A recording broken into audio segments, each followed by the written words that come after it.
Bom dia, queridos irmãos. Estamos iniciando mais uma escola bíblica virtual. Estamos estudando a vida cristã na prática. O tema sobre temor.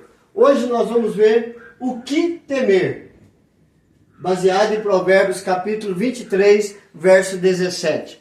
Nós vamos ver hoje que não tenha o teu coração inveja dos pecadores. Antes, no temor do Senhor, perseverarás todo dia. Provérbios 23, 17. O que o sábio, ao escrever esse capítulo de Provérbios, quer dizer para nós? Ele está dizendo para não ter inveja. O que é inveja? Inveja é pecado. Então nós não podemos ter inveja dos pecadores. Os pecadores são aqueles que vivem para o pecado e não para Deus.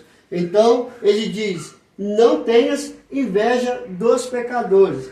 Se inveja é pecado, não podemos abrir a nossa vida espiritual para o pecado e permitir que traga destruição moral e do testemunho a respeito de Cristo em nossa vida. Por isso, Jesus nos ensina a vigiar para não cairmos em pecado. Temer o pecado não é dar força a ele, mas fugir de toda aparência do mal. Então você vê, o sábio, ele nos orienta a não ter inveja, a não pecar. Por quê? Não pecando, nós vamos perseverar todo dia temendo ao Senhor, respeitando, tendo zelo, tendo respeito pelo nome de Deus e também pela santidade de Deus. E assim vamos fugir de toda aparência que nos leva para o mal, que nos leva para o pecado. Mas o que temer? O pecado. Por quê? Pecado é tudo aquilo que fazemos que vai contra a palavra de Deus e contra a santidade de Deus. Traz consequências devastadoras espirituais e também morais. O pecado, ele não destrói só a vida espiritual, mas ele deturpa todo o caráter humano, toda moral humana. Por quê? Cada vez ele procura mais e mais o pecado, afastando-se gradativamente da presença de Deus. Por isso, o pecado, ele destrói o ser humano no completo, espiritual, moral também. E isso fica claro em Tiago capítulo 1, verso 13 e ao 15. Ninguém, ao ser tentado, diga: sou tentado por Deus, porque Deus não pode ser tentado pelo mal e Ele mesmo a ninguém tenta. Ao contrário, cada um é tentado pela sua própria cobiça, quando esta o atrai e seduz. Então, a cobiça, depois de haver concebido, dá à luz o pecado, e o pecado, uma vez consumado, gera a morte. A morte ali é a morte espiritual, a separação da presença de Deus. Então, o pecado é tudo aquilo que destrói o nosso relacionamento com Deus, nos separando da sua santidade, da sua presença, do seu poder, do seu amor. E assim, cada dia mais e mais, aprofundamos mais no pecado e afastamos da presença de Deus. Por isso que temos que temer o pecado, fugir de toda aparência que nos leva para o pecado. E o começo está na cobiça. A cobiça atrai e seduz, e depois de haver concebido, ela dá a luz ao pecado. Porque o pecado cega e nos torna insensíveis à palavra de Deus, fazendo que venhamos a nos esconder de Deus ou tentar fugir das consequências do pecado. Então, por que temer o pecado? Porque nos torna insensíveis à palavra de Deus, nos faz esconder da presença de Deus ou fugir das consequências do pecado e também tentar fugir da presença de Deus. Nós temos o exemplo bíblico.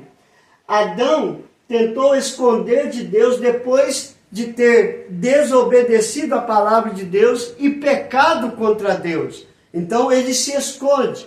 Quando Deus chama Adão, ele diz: Adão, Adão, onde tu estás? E ele diz: porque estava nu, me escondi. E Deus pergunta: quem te fez ver que estava nu?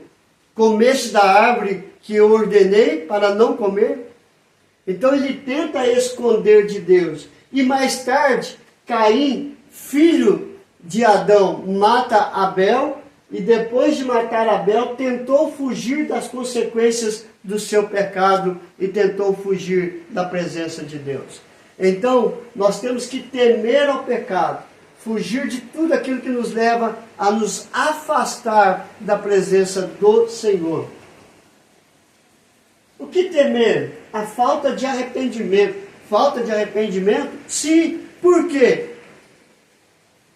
Esse esconder e fugir é consequência da falta de arrependimento.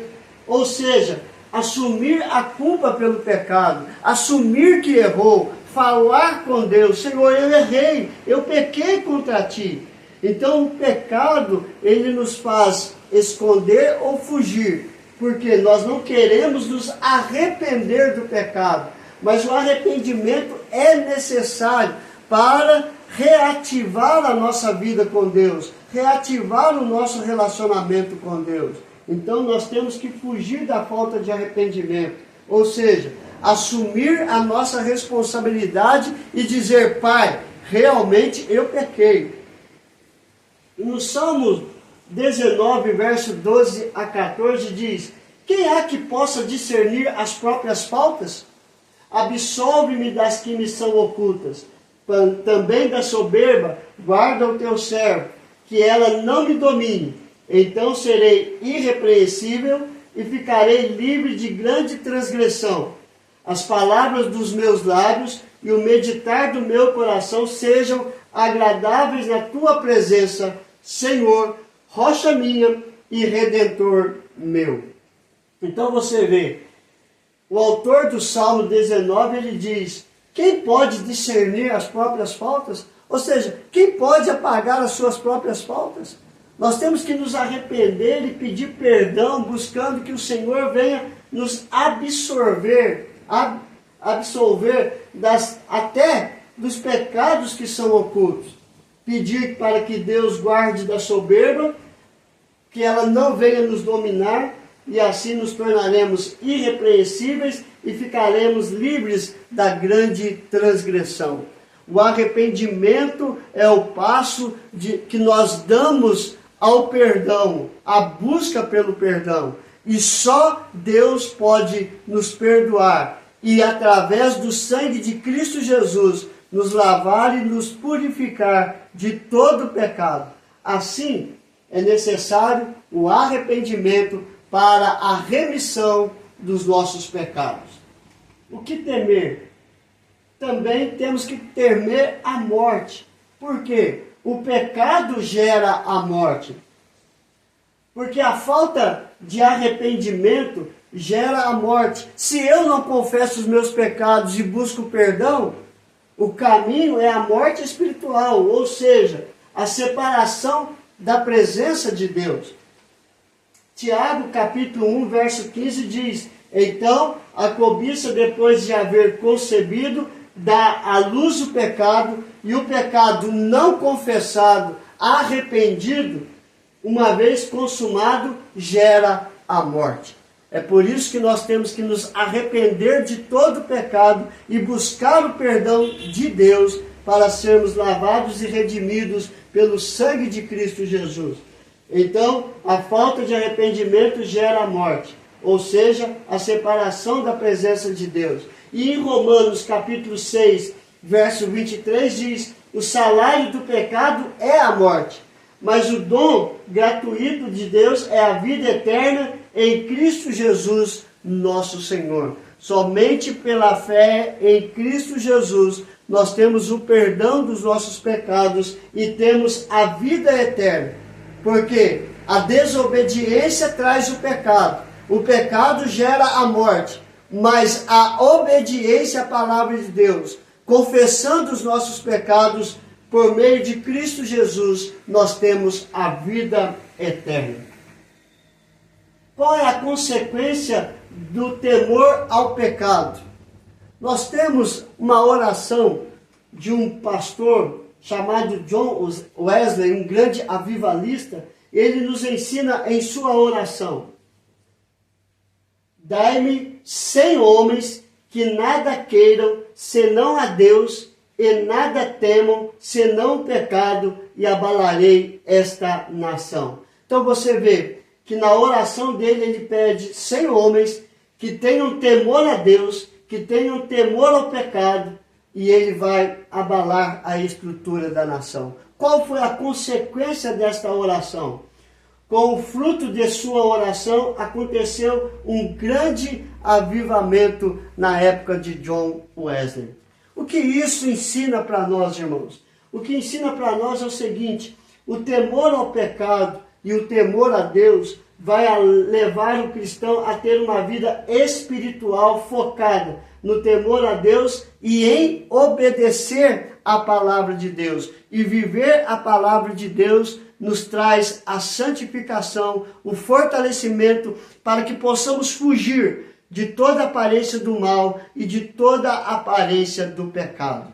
Então, o que nós aprendemos hoje? O que temer? O pecado. Por quê? Porque o pecado traz separação entre nós e Deus. Porque o pecado gera a morte.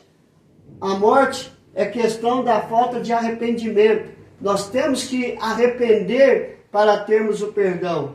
Porque se nós não nos arrependermos, nós vamos para a morte espiritual ou a separação divina, a separação da presença de Deus. E a consequência do temor ao pecado é que nós vamos ter uma profunda intimidade com Deus, fugindo de todo o pecado para a glória do Senhor.